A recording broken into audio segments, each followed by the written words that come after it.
Baie geluk aan die wenner van die weekuitdaging 8 tot 14 November se prosa afdeling.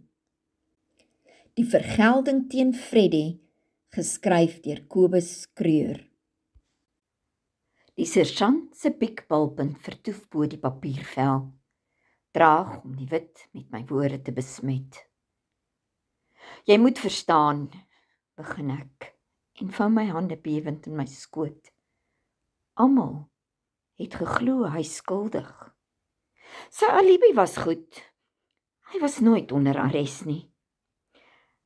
Reg, maar my kraag sit te styf en die klaterende lugversorger stoot geen lig rond nie.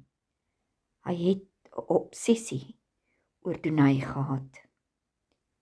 Kom ons fokus op vandag. Nie ongeskaafde beweringe nie. Sy is reg. Ek sit immers vrywillig hier. Ek soek nie regverdiging nie. Ja, wel, toe vind hulle haar. So. En mense het gesien julle praat met hom. En hy's weg in die vangwa. Die woede. Jy moes haar gesin gesien het. Die sergeant skryf terwyl ek voortgaan.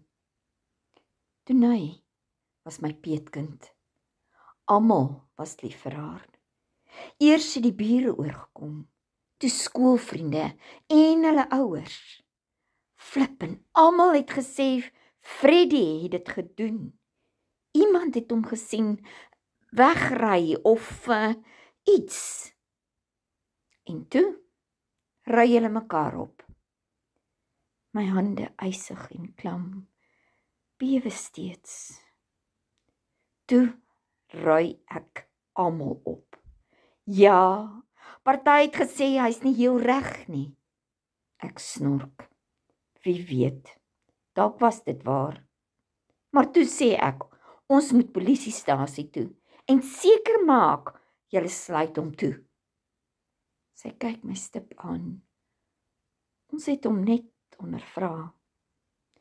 Wel ja, net toe ons daar aankom, stap hy uit, 'n vry man. En toe val julle hom aan, sê die sergeant. Ek het geskree, gryp hom, impulsief.